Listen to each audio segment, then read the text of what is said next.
Holidays-நாலே நம்ம K Travels தான். தமிழகத்தின் முன்னணி டிராவல்ஸ் நிறுவனம். Plan your happy trips with K Travels. 3 ரூபாய்க்கு வாங்குறது 4 ரூபாய்க்கு வாங்குறது, அதாவது விற்கிற விலையோட ஒரு 1.5 மடங்கு 2 மடங்கு ஜாஸ்தியாக விற்கிறதுன்ற மாதிரி டீல் போட வச்சிட்டாங்க. இப்போ அதுவும் பார்த்தீங்கன்னா புது ஆட்சி வந்தோன்னா கேன்சல் பண்ணிட்டாங்க. மியான்மரில் ஒரு போர்ட்டு அதானி வேணும்னு வந்து ஒப்பந்தத்துக்கு வந்து ஒரே இழுபறியாக இருக்குது. பார்த்தா 6 மாதம் கழிச்சு ஆட்சி கவிழ்ந்துருச்சு, ஒரு மிலிட்ரி ஆட்சி வந்துருச்சு. அங்கேருந்து மக்கள்லாம் வெளியேறாங்க. பார்த்தா அதானி பாய் வந்து போர்ட்டை வாங்கிட்டு எலக்ட்ரிசிட்டி துறையில் வந்து ஃபுல்லாக ஊழல் பண்ணிட்டாங்க. யார் அப்போ இருந்த ராஜபக்சே அந்த அரசாங்கத்துக்கு மேலே ஊழல் குற்றச்சாட்டு. அவர் வந்து எலக்ட்ரிசிட்டி போர்டோட தலைவர்.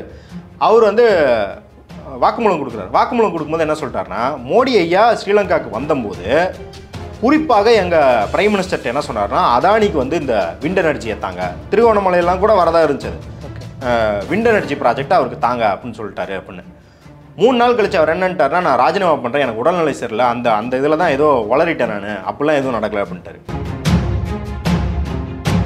இந்த ஊழல் குற்றச்சாட்டு பண்ண போறாரு அப்படின்னு தெரிஞ்சு 2-3 வருஷத்துக்கு முன்னாடி சில விதிகளை மாத்துறாங்க.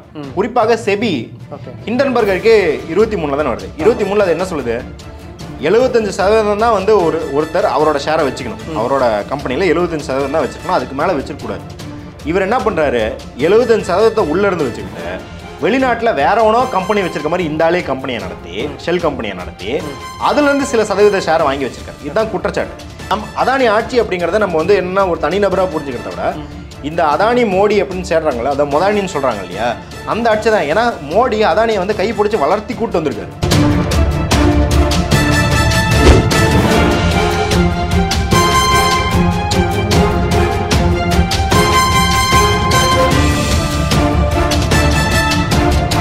ஆகாயம் வாய்ஸ் நேயர்களுக்கு வணக்கம். இன்று நம்மோடு இருப்பவர் அரசியல் விமர்சகர் மாத்தூர் சத்யா அவர்கள். வணக்கம் தோழர். வணக்கம். இப்போது அமெரிக்காவில் வந்து அதானிக்கு எதிராக வந்து பிடிவாரண்ட் போட்டிருக்கா சொல்கிறாங்க. என்ன ஆச்சு இது? நம்ம எக்ஸ்பிளைன் பண்ணும்போது பொதுவாகவே இங்கே வந்து விளக்கும் போது என்ன பண்ணிடுறோம்னா, மக்களுக்கு வந்து ஐயோ இது பெரிய இன்டர்நேஷ்னல் லாலாம் தெரிஞ்சிருக்கணும் போல், பயங்கரமான நுணுக்கங்கள் இல்லை வந்து சட்டம் புள்ளி விவரங்கள் தெரிஞ்சுக்கணும். இது ரொம்ப சிம்பிளான விஷயங்க. நான் சும்மா ஒரு 2 உதாரணம் சொல்கிறேன். இல்லை, பொதுவாகவே வந்து இது விவாதிக்கிறதெல்லாம் பார்த்தீங்கன்னா அறிவுத்துறை சார்ந்த பிரிவினராக தான் இருக்குது. எளிய மக்கள்கிட்ட இது போகிறதே இல்லை, ஊடக ரீதியாக. அதாவது சொல்கிறேன்ல, இது வந்து ஆக்சுவலி பார்த்தீங்கன்னா கேஸ் வந்து பார்த்தீங்கன்னா இந்த டெர்மினாலஜிலாம் விட்டு நீங்கள் போய் தொழில் பண்ணணும், ஸ்டேட் பேங்க்ட்ட வாங்குறீங்க, கடை வாங்குறீங்க. நான் சும்மா ஒரு 2 சினாரியோ சொல்கிறேன். நீங்கள் என்ன பண்ணுறீங்கன்னா, ஒரு கடையை கட்டி இது என் கடை, இங்கே தான் நான் முதல் போட்டு பண்ண போகிறேன்னு சொல்லி லோன் வாங்கிட்டு கடைசியில் வந்து அது உங்கள் கடையில் பக்கத்து வீட்டுக்காரன் கடை அப்படின்னா எஸ்பிஐ உங்களை விசாரிப்பான்ல, அது ஒன்று. இல்லை நீங்கள் எஸ்பிஐட்ட கடன் வாங்கிட்டு எனக்கு திருப்பி கொடுக்க எதுவுமே இல்லை அப்படின்னு சொல்லி கோடிக்கணக்கில் கடன் வாங்கிட்டு, ஆனால் பார்த்தா துபாயில் எல்லாம் நிலமெல்லாம் வாங்கி போட்டு வச்சுருக்கீங்க, இங்கே தான் ஒன்றுமே இல்லாமல் நீங்கள் வந்து மஞ்சள் நோட்டீஸ் கொடுத்து வச்சுருக்கீங்க அப்படின்னாலும் என்ன பண்ணுவான், எஸ்பிஐ போய் விசாரிப்பான், அங்கே இருக்கிற சொத்தெல்லாம் விசாரிப்பான். அதே போல் இவ்வளோதான். அதானி என்ன பண்ணியிருக்காரு, அங்கே அமெரிக்காவில் போயிட்டு, எப்பா நான் சோலார் எனர்ஜி பிஸ்னஸ் பண்ணுறேன், அதுக்கு இந்தியாவில் வந்து இந்திய அரசாங்கத்திட்ட நான் வந்து சோலார் பவர் விற்க போகிறேன், இந்திய அரசாங்கம் இத்தனை ரூபாய்க்கு வாங்க போகுது என்கிட்டருந்து, அதனால் நான் வந்து அடுத்த 20 வருஷத்தில் நான் தான்ப்பா டாப்பாக இருப்பேன் அப்படின்னு ப்ரூஃப் எல்லாம் காட்டி அங்கே வந்து ஒரு 45,000-50,000 கோடிக்கு போதுமான லோனை வாங்கியிருக்காரு. லோனு இன்வெஸ்டர்ஸ்ட்ட பணம், அதாவது முதலீட்டாளர்கள்ட்ட வந்து முதல் போட வைக்கிறது எல்லாத்தையும் வாங்கியிருக்காரு. இப்போ அதை போடும்போது அவங்க என்ன நினைப்பாங்க, நீ முறைப்படி தொழில் பண்ணி அதுலேருந்து வர லாபம் வரும், அந்த லாபத்தினால எங்கள் பங்கு விலைகள் ஏறும், அதே போல் நாங்கள் கடன் கொடுத்தா எனக்கு வட்டி கட்டுவேன் அப்படின்னு நினச்சிருப்பாங்க. ஆனால் அதானி என்ன பண்ணியிருக்காரு, முறையெல்லாம் அவர் பிஸ்னஸ் பண்ணல. அவர் என்ன பண்ணியிருக்காருன்னா, இங்கே வந்துட்டு சோலார் பவர் வந்து 12 ஜிகாவாட் உனக்கு விற்கிறேன், நீ என்ன பண்ணு அப்படின்னா இங்கே இருக்கிற மாநிலங்களுக்கெல்லாம் விற்றுதா அப்படின்னு சொல்லி, இங்கே சோலார் எனர்ஜி கார்பரேஷன் ஆஃப் இந்தியான்னு இருக்குது, அது வந்து மோடி அரசாங்கத்தின் கீழே இருக்கிற ஒரு அரசு துறை பொதுத்துறை நிறுவனம், அதுக்கிட்ட சொல்கிறார். அவங்க என்ன பண்ணுறாங்க, மாநிலங்கள்ட்டெல்லாம் பேசி பார்க்குறாங்க, எப்போ அதானி விற்கிறாராம்ப்பா நீங்களாம் வாங்கிக்கோங்கன்னு. எவனுமே வாங்க ரெடியாக இல்லை. அப்போ அதானி என்ன சொல்கிறாரு, அவன் வாங்குறது வாங்கலன்னு நான் பார்த்துக்கிறேன், நீ என்ன பண்ணு, அவன்கிட்ட போய் புரிந்துருவணும் ஒப்பந்தம் மட்டும் எல்லாத்தையும் எம்ஓஐ சைன் பண்ணிடு, நான் அவனை போய் வாங்க வச்சுக்கிறேன்னு சொல்லி அவர் இங்கே இருக்கிற மாநில அரசாங்கம் எல்லாத்துக்கும் லஞ்சம் கொடுத்துருக்காரு. இல்லை, இது பகல் கொள்ளையாக இருக்குல்ல. ஏன்னா தொடர்ச்சி எடன்பர்க் அறிக்கையாக இருக்கட்டும், செபியில் நடந்த மாதவ் புரிச்சு நடந்த விஷயம் இருக்கட்டும், ஆனால் இதுக்கு எதிராக எந்த நடவடிக்கை எடுக்காமல் இருக்காங்களே, என்ன காரணம்? எடுக்காமல் இருக்கிறதுக்கு என்ன காரணம் அப்படின்னு பார்த்தீங்கன்னா, முதல்ல நீதித்துறை எப்படி வேலை பார்க்குது, செபி எப்படி வேலை பார்க்குது, இவங்களே வந்து ஜனநாயகமாக எந்த அளவுக்கு ஜனநாயகமாக நடந்துக்கிறாங்க அப்படின்றது. இப்போ நீங்கள் இந்த விஷயம்லாம் 2023-24 தான் பார்க்குறோம். எப்போ ஹிண்டன்பர்க் அறிக்கை வந்து ஜனவரி 2023 வருது. ஆனால் 2015 நியூஸ் கிளிக் நிறுவனம் வந்து இதெல்லாம் அப்போஸ் பண்ணி எழுதிக்கிட்டு இருக்கு. 2015 அவங்க வந்து சத்தீஸ்கரில் வந்து நிலம் வாங்கிட்டாங்க. ஹஸ்தியோ ஃபாரஸ்ட்னு ஒரு ஃபாரஸ்ட்டை வாங்கி அழிக்கிறாங்க, முறைகேடாக நடந்துக்கிறாங்க. எப்போ 2014 மோடி ஆட்சிக்கு வந்ததுக்கு முக்கிய காரணமே கோல் ஊழல்னு சொல்லி தான் காங்கிரஸை வந்து அடித்தாங்க. அவங்க பயங்கரமாக அடித்தாங்க. மக்கள் வந்து ஐயோ கோலில் வந்து 2 லட்சம் கோடி போயிடுச்சுப்பா, 3 லட்சம் கோடி ஊழல் போயிடுச்சுப்பான்னு வந்து அந்த நீங்கள் ஞாபகம் இருக்கும், உங்களுக்கு கோர்ட் வந்து எல்லாம் ரத்து பண்ணிடுச்சு, கொடுத்த டெண்டர் எல்லாத்தையும் ரத்து பண்ணிடுச்சு. வந்துட்டு அதே டெண்டரை தான் திருப்பி இவங்க விட்டு எல்லாத்தையும் அதானி கொடுத்ததுனால நியூஸ் கிளிக் நிறுவனம் 2015 எழுதிட்டு இருக்கு. ஆனால் அவங்களுக்கு என்ன பண்ணாங்க, முடக்கப்பட்டாங்க, எதிர் நடவடிக்கை எடுத்தாங்க. முடக்கப்பட்டதை எதிர் நடவடிக்கை எடுத்து 2022-23. ஆனால் அதற்கு முன்னாடியே டெல்லி ஹைகோர்ட்டில் அவங்க மேலே கேஸ் போட்டுக்கிட்டு இருந்தாங்க. ஸோ இந்த மாதிரி அதானிக்கு எதிராக இங்கன் மட்டும் கிடையாதுங்க. நம்ம முன்னாடி பேசும்போது ஜார்க்கண்ட் பற்றி பேசும்போது சொல்லியிருந்தோம், 2017 அதானி வந்து பங்களாதேஷ்க்கு எலக்ட்ரிசிட்டி கொண்டு போகிறாரு அப்படின்னு உடனடியாக திருத்தம் செய்கிறாங்க. சட்ட திருத்தம் செஞ்சு 75% தான் கொண்டு போகலாம் எலக்ட்ரிசிட்டியை, ஏன்னா அந்த மாநிலம் பாதிக்கப்பட்டுரும், 100% கொண்டு போனா அப்படின்னா அந்த விதியை மாற்றி 100% பங்களாதேஷ்க்கு எடுத்துகிட்டு போகலான்னு பார்க்குறாங்க. பங்களாதேஷில் என்ன ஆகுதுன்னா அங்கேயும் பிரச்சனை. அங்கே இப்போ ஒரு 1.5 ரூபாய்க்கு ஒரு யூனிட் வாங்கலாம் அப்படின்னா அங்கே இருக்கிற அரசாங்கத்திட்ட வந்து காசை கொடுத்து பங்களாதேஷ் அரசு கூட கடும் கடனை ஏற்படுத்தி, ஆமாம் 3 ரூபாய்க்கு வாங்குறது 4 ரூபாய்க்கு வாங்குறது, அதாவது விற்கிற விலையோட ஒரு 1.5 மடங்கு 2 மடங்கு ஜாஸ்தியாக விற்கிறதுன்ற மாதிரி டீல் போட வச்சிட்டாங்க. இப்போ அதுவும் பார்த்தீங்கன்னா புது ஆட்சி வந்தோன்னா கேன்சல் பண்ணிட்டாங்க. மியான்மரில் ஒரு போர்ட்டு அதானி வேணும்னு வந்து ஒப்பந்தத்துக்கு வந்து ஒரே இழுபறியாக இருக்குது. பார்த்தா 6 மாதம் கழிச்சு ஆட்சி கவிழ்ந்துருச்சு, ஒரு மிலிட்ரி ஆட்சி வந்துருச்சு, அங்கேருந்து மக்கள்லாம் வெளியேறாங்க. பார்த்தா அதானி பாய் வந்து போர்ட்டை வாங்கிட்டார். ஓகே, அதானி அந்த நடந்ததுக்கு அதானி ஒரு பின் காரணமாக இருக்காங்க, அதுவும் ஒரு காரணமாக இருக்கலாம் அப்படின்னு சொல்கிறாங்க. ஓகே, அப்போ என்ன பண்ணுறாங்கன்னா இவங்க எல்லா இடத்துலையுமே ஸ்ரீலங்காவில் பாருங்கள், ஸ்ரீலங்காவில் வந்து 2023 ஜூன் நினைக்கிறேன் ஒரு எலக்ட்ரிசிட்டி மினிஸ்டர் வந்து அவருக்கு விசாரணை நடக்குது. எலக்ட்ரிசிட்டி துறையில் வந்து ஃபுல்லாக ஊழல் பண்ணிட்டாங்க. யார் அப்போ இருந்த ராஜபக்ஷ அந்த அரசாங்கத்துக்கு மேலே ஊழல் குற்றச்சாட்டு. அவர் வந்து எலக்ட்ரிசிட்டி போர்டோட தலைவர். அவர் வந்து வாக்குமூலம் கொடுக்குறாரு. வாக்குமூலம் கொடுக்கும்போது என்ன சொல்லிட்டாருன்னா, மோடி ஐயா ஸ்ரீலங்காவுக்கு வந்தபோது குறிப்பாக எங்கள் பிரைம் மினிஸ்டர்கிட்ட என்ன சொன்னார்னா, அதானிக்கு வந்து இந்த விண்ட் எனர்ஜி ஏற்றாங்க, திருவண்ணாமலையெல்லாம் கூட வரதா இருந்துச்சு, விண்ட் எனர்ஜி ப்ராஜெக்ட் அவருக்கு தாங்க அப்படின்னு சொல்லிட்டாரு. அப்படின்னு 3 நாள் கழிச்சு அவர் என்னன்ட்டார்னா, நான் ராஜினாமா பண்ணுறேன், எனக்கு உடல்நிலை சரியில்லை, அந்த இதில் தான் ஏதோ வளரிட்டேன் நான், அப்படிலாம் எதுவும் நடக்கலை அப்படின்ட்டாரு. இல்லை, தொடர்ச்சி ஏன் அதானி வந்து நிறைய குற்றச்சாட்டுகள் வெளிப்படையாக அறிவிக்கிறாங்க. ஆமாம், அமெரிக்க நிறுவனம் இந்தியா போன்ற நிறைய ஆய்வாளர் சொல்கிறாங்க. ஏன் அது அவரை பாதுகாக்கப்படுறதுக்கு காரணம் என்ன, ஏன் நடவடிக்கை எடுக்கிறது காரணம்? இப்போ என்ன பண்ணுறாங்க அப்படின்னா, இது குற்றச்சாட்டு வருது, இந்த குற்றச்சாட்டு மோடி பின்னாடி இருக்காரா அப்படி பார்க்கலாம். கண்டிப்பாக இல்லை, அதுதான் சொல்கிறேன். ஏன் சொல்கிறேன் அப்படின்னா, அவர் இந்த ஊழல் குற்றச்சாட்டு பண்ண போறாரு அப்படின்னு தெரிஞ்சு 2-3 வருஷத்துக்கு முன்னாடி சில விதிகளை மாத்துறாங்க. குறிப்பாக செபி ஹிண்டன்பர்க் அறிக்கை 23 தானே வருது. 23 அது என்ன சொல்லுது, 75% தான் வந்து ஒருத்தர் அவரோட ஷேரை வச்சுக்கணும், அவரோட கம்பெனியில் 75% தான் வச்சிருக்கணும், அதுக்கு மேலே வச்சிருக்கக்கூடாது. இவர் என்ன பண்ணுறாரு, 75% உள்ளே இருந்து வச்சுக்கிட்டு வெளிநாட்டில் வேறவனோ கம்பெனி வச்சிருக்க மாதிரி இந்த ஆளே கம்பெனியை நடத்தி, ஷெல் கம்பெனியை நடத்தி அதுலேருந்து சில சதவீத ஷேரை வாங்கி வச்சிருக்காரு. இதுதான் குற்றச்சாட்டு. இப்போ என்ன நடக்குது, இது 2023 நம்மளுக்கு தெரியுது. ஆனால் 2018 மோடி என்ன பண்ணுறாருன்னா, ஒரு விதி இருக்குது. வெளியே இருந்து இந்த ஃபாரின் போர்ட்ஃபோலியோ இன்வெஸ்டர்ஸ்ன்னுவாங்க, வெளியிலேருந்து அயல்நாட்டு முதலீட்டாளர்கள் இங்கே முதலீடு செஞ்சாங்கன்னா அவங்க யார் என்ன விவரங்கிறத செபிக்கு, அதாவது இந்த ஷேர் மார்க்கெட் நடத்துது இல்லையா, செபிக்கு தெரிவிக்கணும். அப்படி தெரிவிக்க தேவையில்லைன்னா அந்த விதியை வந்து 2018 தளர்த்துறாங்க. தளர்த்துறோன்னே ஐயா வந்து 2019 ஃபுல்லாக ஊழல் பண்ணுறாரு. அப்போ நீங்கள் பார்த்தீங்கன்னா மோடி ஐயா அதானி ஊழலை பாதுகாக்கிறது மட்டும் கிடையாது, அதான் அந்த அட்வான்ஸ் புக்கிங்கில் மைனர் குஞ்சுன்னு சொல்லுவார் இல்லையா, அந்த மாதிரி அதானி தம்பி நான் அடுத்த வருஷம் ஊழல் பண்ண போகிறேன், இந்த ஊழல் பண்ண போகிறேன், அந்த ஊழல் பண்ண போகிறேன்னு சொல்லிட்டு அதுக்கு தகுந்த மாதிரி சட்ட திருத்தங்களையும் இல்லை வந்து விதிமீறல்களையும் என்னென்ன பண்ண போகிறன்றதுக்காக எல்லாத்தையும் மாற்றிட்டு தான் அவர் போய் பண்ணுறாரு. இல்லை, என்ன பலன் இருக்க போகுது மோடிக்கு? ஏன்னா அதானியை பாதுகாத்துக்கு என்ன பலன் அவருக்கு? இப்போ உங்களுக்கு வந்து இப்போ நம்ம ஜார்க்கண்டை பற்றி பேசும்போது சரி, இல்லை வந்து அவங்க எப்படி நார்த் ஈஸ்டில் வின் பண்ணுறாங்கன்றதை பார்த்து எல்லாத்துலேயுமே நீங்கள் உங்களுக்கு பார்த்தீங்கன்னா அனைத்து வர்க்கத்துலையும் உள்ளே போக வேண்டியது இருக்குது. இப்போ நம்ம வந்து இந்த ஃபாசிசமாக பாயாசமான்னு இந்த டிபேட்டில் கூட நம்ம ஏன் வந்து மற்ற கட்சிகளை ஃபாசிசம்னு சொல்ல முடியாதுன்னு சொன்னோம்னா, இப்போ ஒரு கட்சி இப்போ திமுகவோ அதிமுகவோ ஒரு மக்களுக்கு எதிரான ஒரு நடவடிக்கை எடுக்குது, சிப்காட்டில் வந்து கைது பண்ணுறாங்க அப்படின்றத மக்கள் எதிர்க்கிறாங்க. திமுக ஆதரவாளர்கள் அதை வந்து நியாயப்படுத்தி பேசுவாங்க, ஆனால் மக்கள் வந்து எதிர்ப்பாங்க. கரெக்டுங்களா? அதே போல் அதிமுக வந்து இப்போ உங்களுக்கு ஞாபகம் இருக்கும், அரசு ஊழியர்கள் எல்லாத்தையும் வந்து டிஸ்மிஸ் பண்ணும்போது மக்கள்லாம் கடும் கொந்தளிப்பில் இருந்தாங்க அதிமுக அரசு மேலே. ஆனால் அதே பிஜேபி பண்ணும்போது பாருங்கள், மக்கள்லாம் ஆரவாரம் செய்கிறாங்க. அவங்க சட்டத்துக்கு எதிராக ஒரு நடவடிக்கை எடுக்கும்போது இப்போ புல்டோசர் வச்சு இடிக்கிறாங்க. வட இந்தியா ஃபுல்லாக அதுக்கு ஒரு ஆதரவு இருக்கே. அது ஏன் அப்படின்னா எல்லா வர்க்கத்துக்குள்ளேயும் அவங்களால நுழைய முடியுது. அந்த எல்லா வர்க்கத்துக்குள்ளேயும் அவங்களால நுழைய முடியுது அப்படின்னா எல்லாத்துக்கும் தனித்தனி அமைப்பு வச்சுருக்காங்க. ஆர்எஸ்எஸ் அப்படிங்கிறது ஒரு அமைப்பு கிடையாது. அவங்க விஹெச்பி அப்படின்னு ஒன்று ஏன் வச்சுருக்காங்கன்னா, பார்ப்பனர்கள், சாதுக்கள், மடங்கள் எல்லாத்தையும் கனெக்ட் பண்ணுறதுக்கு விஹெச்பி வச்சுருக்காங்க. ஓபிசி தலித்துகள் மத்தியில் இயங்குறதுக்கு பஜ்ரங் தள் வச்சுருக்காங்க. ட்ரைபல்ஸ் மத்தியில் இயங்குறதுக்கு அவங்க வந்து விவேகானந்தா கேந்திரா வச்சுருக்காங்க. இந்த மாதிரி பொன்சாய் மிலிட்ரி அகாடமின்னு மிலிட்ரியிலேருந்து ரிட்டையர் ஆகி வரவங்களெல்லாம் என்கேஜ் பண்ணுறதுக்குன்னு வச்சுருக்காங்க. அப்போ இந்த மாதிரி பல டசன் அமைப்புகளை வச்சுட்டு பல வர்க்கத்துக்குள்ளே இயங்குறதுக்கு யார் காசு தருவா? அப்போ இந்த காசு தரது இப்போ ஒன்றுமே இல்லை. தமிழ்நாட்டிலே பார்த்தீங்கன்னா போன வருஷம் மட்டும் ஒரு 14 டிஸ்ட்ரிக்ட்லையோ 15 டிஸ்ட்ரிக்ட்லையோ உங்களுக்கு தெரியும் 3 ஃப்ளோருக்கு ஆஃபீஸ் கட்டியிருக்காங்க. இந்த காசுலாம் எங்கேருந்து வரும்? ஏன்னா பாஜகன்றதுக்கு வரத்துக்கு முன்னாடி சொல்கிறாங்க தேர்தல் செலவு அப்படின்றது எவ்வளோ ஆகுன்றத பாஜக வந்து ஒரு 10 மடங்கு ஆக்கி விட்டுருக்கு.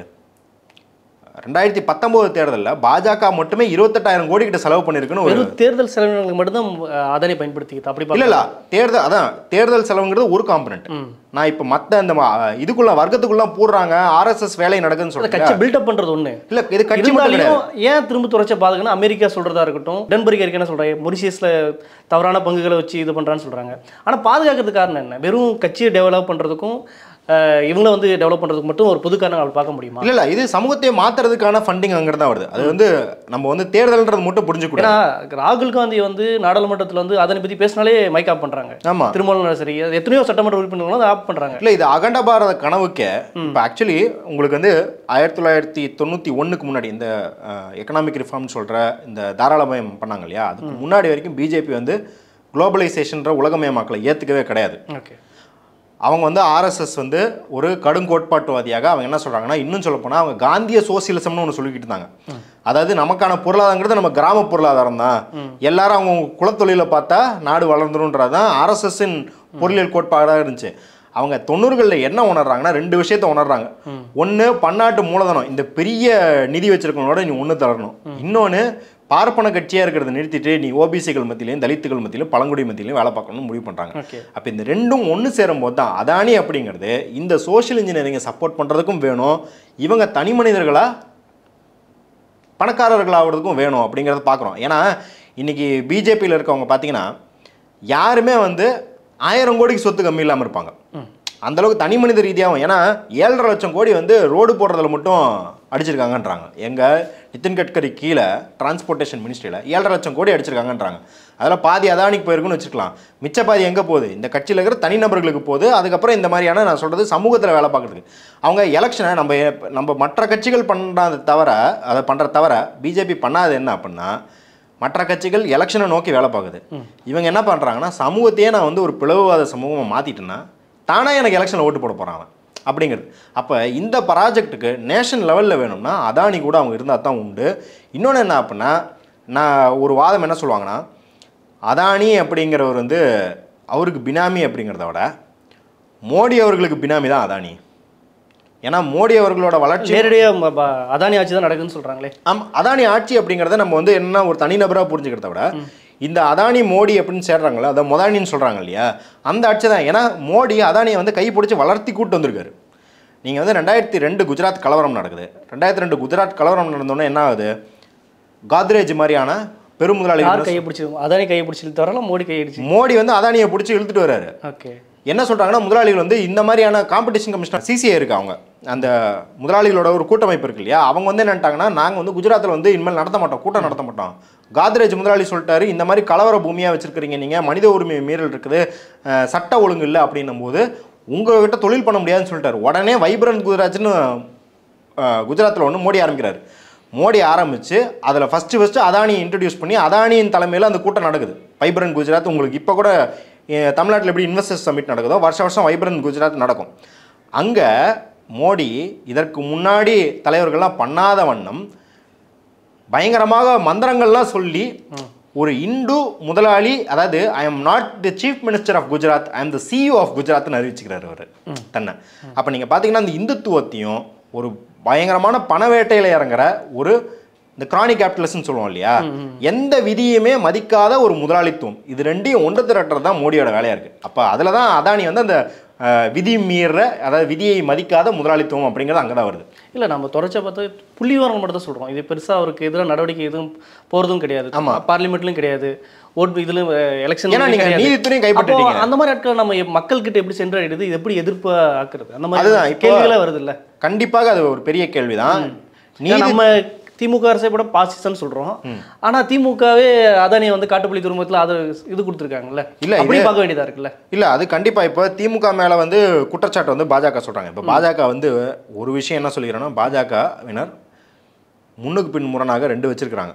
ஒண்ணு, அதானி தேசத்தை வளர்த்துறாரு. இன்வெஸ்டர் மீட்லயே அவர் இங்கெல்லாம் வந்தா வேலை வாய்ப்புலாம் வருது அப்படின்னு சொல்லி குறைச்சு கொடுத்துருக்காங்க. ஆமா, அதை எப்படி பாக்குறது? இல்ல நம்ம பாசி எதிர்ப்புன்னு சொல்றாங்க, அதனையும் வரவேற்கிறாங்களா? அது இல்ல. இப்போ அது ஏன் அப்படின்றதையும் சொல்றேன். இப்போ பாஜக வந்து என்ன சொல்றாங்க, ஒரு பக்கம் அதானி வந்து நம்ம நாட்டை வளர்த்துறாரு, அவர் மேல வந்து யூஎஸ் வந்து நம்ம நாட்டை தாக்குறதுக்கு பதிலாக அதானியை தாக்குது அப்படின்னு சொல்றாங்க.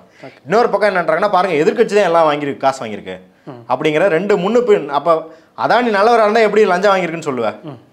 கரெக்டாக. இப்போ எதிர்கட்சிகள் அப்படின்னு வரும்போது மாநில கட்சிகள், இப்போ காங்கிரஸ் வந்து ஆட்சியில் இருக்கும்போது அதானியை விட்டு தருது, அம்பானியை விட்டு தருதுன்றதுக்கு அதுவும் பாஜகவும் ஒரே தட்டில் வச்சு நீங்கள் மெஷர் பண்ணலாம்.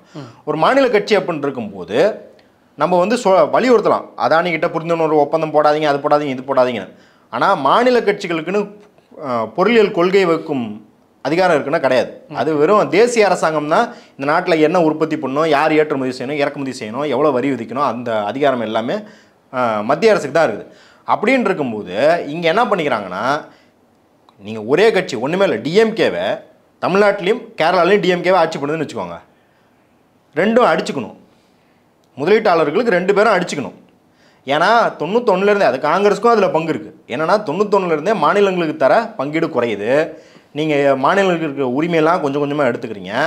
ஆனால் என்ன பண்ணுறீங்க, காசும் தரமாட்டேன், ரெஸ்பான்சிபிலிட்டி ஜாஸ்தி பண்ணுறது. அதனால் அதானி ஆதரிக்கலான்றீங்களா? அதானி ஆதரிக்கலாம்லாம் சொல்ல நான் என்னங்கிறேன் அப்படின்னா, இவங்க ஒன்றும் வந்து என்ன சொல்கிறது, இவங்களும் வந்து ஒரு தேர்தல் அரசியல் கட்சி தானே. நம்ம ஒன்றும் வந்து இப்போ பெரிய புரட்சிகர கட்சி, சமூகத்தையே மாற்றி போட்டுருவாங்க நம்ம சொல்கிறதில்ல. அப்போ ஒரு சாதாரணமாக ஒரு தேர்தல் அரசியல் கட்சி என்ன பண்ணும், உங்களுக்கு தான் அதானி பெரிய கேடான ஆள், பணக்காரங்களாக இருக்கிறாங்க கட்சியில், ஒரு முதலாளித்துவ கட்சி அப்படின்னா என்ன, அதானியும் வந்து இன்னொரு முதலாளி. நாங்கள் இதுக்கு முன்னாடி வந்து அம்பானி ஆதரிச்சிருந்தோம், அதுக்கு முன்னாடி டாட்டாவை ஆதரிச்சோம், இப்போ புது எடிஷனில் வர ஒரு அதானி. அந்த அளவுக்கு தான் இவங்க பண்ணுறாங்க. என்ன பண்ணுறாங்கன்னா, இப்போ நம்ம தேர்தல் பத்திரத்தில் என்ன சொல்கிறோம், தேர்தல் பத்திரத்தில் வாங்காத 2 கட்சி வந்து சிபிஐ சிபிஎம் தான். நம்ம அவங்கள மதிக்கிறோம், ஆனால் மற்ற எல்லா கட்சியும் தேர்தல் பத்திரம் வாங்கியிருக்கு. நம்ம என்ன சொல்கிறோன்னா, அது குற்றம், ஆனால் அந்த குற்றத்தை செய்ய வைக்கிறவன் பாஜக எல்லாத்தையும் குற்றத்தை செய்ய வச்சிட்டான். இப்போ அந்த ஒரு மோனோபொலியை கிரியேட் பண்ணி கொடுத்துட்டதுக்கப்புறம் நீங்கள் அதானின்னு வேணாம், நீங்கள் வேறு யாராவது, இப்போ நீங்கள் வந்து நாளைக்கு டால்ஸ்டாயே வந்து அதானி மாதிரி வந்து ஒரு மோனோபொலி ஆகிட்டீங்கன்னு வச்சுக்கோங்க, அது திமுக ஆகட்டும் இல்லை வந்து டிஎம்சி ஆகட்டும், இந்த கட்சிகளெல்லாம் நேராக வந்து உங்களை ஆதரிச்சிருவாங்க. அதுதான் இங்கே இருக்கிற தேர்தல் அரசியல் நிரசனம் அப்படின்னு சொல்கிறோம். நம்ம ஒன்றும் திமுக வந்து அதை வந்து ஆதரிக்கிறது சரிதான், அதுதான் சமூக நீதியெல்லாம் இங்கே பேசுறதுக்கு வாய்ப்பே கிடையாது. ஏன்னா இது வந்து மக்களுக்கு எதிரானது தான், அதானியை வளர்த்தி விடுறதுன்றது மக்களுக்கு எதிரானது தான். நம்ம என்ன சொல்கிறோன்னா, கட்சி பேரம் நம்ம திருப்பி அதான் சொல்கிறோம், இதே எலக்ட்ரல் பாலிடிக்ஸ்லேருந்து ஃபஸ்ட்டு பார்க்காம அதானியை முதல்ல பிடிச்சி விசாரிங்க. அந்த வழியில் ஜெகன்மோகன் ரெட்டி மாட்டினாலும் சரி, இல்லை திமுக மாட்டினாலும் சரி, அதிமுக மாட்டினாலும் சரி, எல்லாத்தையும் நடவடிக்கை எடுங்கன்னு தான் சொல்கிறோம். நம்ம வந்து இவங்க தப்பு பண்ணல, அவங்க தப்பு பண்ணலன்னு சொல்கிறோம். ரூட் என்ன, அதானியை விசாரிக்கணும். ஆனால் அதானியை விசாரிக்கிறதுன்றது நாடாளுமன்றத்தில் மைக் ஆஃப் பண்ணுறாங்க. நீங்கள் இப்போ சொன்னீங்க உச்சநீதிமன்றமே உயர்நீதிமன்றம் அவங்களை சப்போர்ட் பண்ணுது, சந்திரசூட்டே வந்து இடன்பெருக்கை ரிப்போர்ட் பண்ணவங்க மேலே விசாரணை போடுங்க அப்படின்னு சொல்கிறாரு. எப்படி இது பாசிபிளே இல்லாத சூழலாக தானே இருக்குது? அதுதான் அது என்ன பண்ணுறாங்க, கடவுள் மாதிரி இருக்காரு. இப்போ யாரும் கேள்வி எழுப்பாதீங்கன்ற அளவுக்கு இருக்காருல்ல. உச்சபட்ச அதிகாரம் கொண்ட உச்சநீதிமன்றம், பார்லிமெண்ட் எதுலையுமே ஆக முடியாதுன்னும் போது அப்புறம் அவர் எப்படி இருக்காரு? பெரிய சிக்கலான. அதற்கான தீர்வு என்னன்னு நினைக்கிறீங்க? ஆமாம், மக்கள் போராட்டங்கள் தான் நீங்கள் கையில் எடுக்கணும். நீங்கள் மக்களை அரசியல் படுத்திருக்கணும். இத்தனை நாள் அதை கோட்டை விட்டுட்டு இப்போ போயிட்டு நீதித்துறைனா, நீதித்துறை எப்பயுமே வந்து ஓரளவுக்கு உங்களுக்கு வந்து சார்பு இருக்கிற மாதிரி காட்டிக்கும். ஆனால் என்னைக்கெல்லாம் இக்கட்டான சூழல் வருதோ நீங்கள் யோசிச்சு பாருங்கள். எமர்ஜென்சி வந்தப்போ ஆமாம் எமர்ஜென்சி சட்டப்பூர்வமானதுன்னு ஆளும் வர்க்கத்துக்கு சார்பாக தான் இருந்துச்சு. பாபரி மஸ்ஜித் தீர்ப்பை பார்க்குறீங்க, இடபிள்யூஎஸ் தீர்ப்பை பார்க்குறீங்க. நம்ம வந்து உச்சநீதிமன்றம் வந்து முற்போக்காக நடந்துக்கிறா சொல்லிட்டே இருக்கும்போது பார்த்தா ஆளும் வர்க்கத்துக்கு சார்பாக இன்னும் பெரிய விஷயத்தில் அது ஆளும் வர்க்க சார்பு நிலையை காட்டியிருக்கு. அப்படி இருக்கும்போது கோர்ட்டை நம்பிலாம் இனிமேல் யாரும் ஆட்சி நடத்த முடியாது. அது வந்து திமுகவாக இருக்கட்டும், காங்கிரஸாக இருக்கட்டும், கம்யூனிஸ்டாக இருக்கட்டும், யாராக இருக்கட்டும், இந்தியா கூட்டணியில் இருக்கிற எல்லாருக்கும் பாடம் என்ன அப்படின்னா, நீங்கள் மக்கள் இயக்கத்தை வந்து பழைய மாதிரி நீங்கள் வந்து உங்கள் பேஸுக்கு போகணும். அது ஓட்டர் பேஸாக பார்க்காம உங்களோட சோஷியல் பேஸ் என்னங்கிறத நீங்கள் வளர்த்தி எடுக்கணும் அப்படிங்கிறத பார்க்குறோம். மக்கள் போராட்டம் தான் தீர்வாக இருக்கும். மக்கள் போராட்டம் தான் தீர்வாக இருக்கும். ஏன்னா நீங்கள் யோசிச்சு பாருங்கள், 1995 வந்து எஸ்ஆர் பொம்மை வழக்குன்னு. அந்த எஸ்ஆர் பொம்மை வழக்குன்றது என்ன அப்படின்னா, கவர்னரின் மேலே வந்து சும்மாலாம் அப்படி ஆட்சியை கலைக்க முடியாது. உங்களுக்கு அதுக்கு முன்னாடி ஞாபகம் இருக்கும், அது திமுக ஆட்சி, கம்யூனிஸ்ட் ஆட்சி எல்லாத்தையும் வந்து சகட்டு மேனி கலைச்சிருக்குது காங்கிரஸ் அரசாங்கம். 1995-90 காலத்தில் பார்த்தீங்கன்னா நீங்கள் லல்லு பிரசாத் யாதவ், மாயாவதி, கலைஞர் அப்படின்னு இந்த தேசிய கட்சிகள் இல்லாத தலைவர்கள்லாம் மேலே வந்ததுக்கப்புறம் கோர்ட்டுக்கே ஒரு அழுத்தம் ஏற்பட்டுருச்சு. இனிமேலும் நம்ம வந்து ஆட்சியை கலைக்க விடக்கூடாதுன்னு கோர்ட்டு வந்து நடவடிக்கை எடுக்குது இல்லையா. நீங்கள் வந்து 70களை பாருங்கள், பல முற்போக்கான தீர்ப்புகளுக்கு காரணம் என்ன அப்படின்னா வலுவான மக்கள் போராட்டங்கள். டெல்லி விவசாய போராட்டங்கள் கூட பார்த்தீங்கன்னா மக்களோட போராட்டம் தானே. மக்கள் போராட்டம் தான். அவங்களோட பொருளை நாங்கள் புறக்கணிப்போம்னு சொல்ல உடனே அவங்க நெருக்கடி கூட்டாங்க, அதானியாக இருக்கட்டும், அம்பானியாக இருக்கட்டும். அப்போ மக்கள் அரசியல் கையில் எடுக்கிறதா நம்ம வந்து மகாராஷ்டிராவில் தோக்கிறதுக்கு தான் காரணம் சொல்கிறோம். இப்படி போய் அதானியிட்ட கையேந்திட்டு இருக்கிறதுக்கும் அதான் காரணம் சொல்கிறோம். அதானியை தண்டிக்கவே முடியாது. இதுக்கு மேலெல்லாம் ஏங்க, இதுக்கு மேலே வந்து எந்த ஆதாரத்தையும் கொண்டே வர முடியாது. இதுக்கு மேலே என்ன பண்ணணும்னா அவர் ஃபோனை எடுத்து ஹேக் பண்ணி அப்படியே லைவாக தான் உங்களுக்கு அப்டேட் போட்டுருவோம். ஏன்னா யூஎஸ் உங்களுக்கு தெரியும்ல, சாகர் அதானியோட ஃபோன்லேருந்து தான் எடுத்திருக்கான். சாகர் அதானி வந்து ஃபோனில் குறித்து வச்சுருந்துருக்காரு, யாருக்கு எவ்வளோ லஞ்சம் கொடுத்துருக்கேன், அஃபிஷியல் 1க்கு இவ்வளோ லஞ்சம் கொடுத்துருக்கேன் அப்படின்னு போட்டு வச்சுருக்காரு. வினித் ஜெயின் வந்து அவரோட சொந்தக்கார் வினித் ஜெயின் வந்து எக்ஸல் ஷீட் போட்டு வச்சுருக்காரு. அதை தான் யூஎஸ்காரன் எடுத்திருக்கான். இதுக்கு மேலேனா அதான் நான் சொல்கிறேன்னே, லைவ் தான் காட்டணும் அதானி எங்கே போகிறான்றது. ஓகே, இவ்வளோ நேரம் கருத்தில் தந்தமைக்கு மிக்க நன்றி. மற்றொரு நேர்காணல் சந்திப்போம். நன்றி, வணக்கம். ஹாலிடேஸ்னாலே நம்ம கே டிராவல்ஸ் தான். தமிழகத்தின் முன்னணி டிராவல்ஸ் நிறுவனம். Plan your happy trips with K Travels.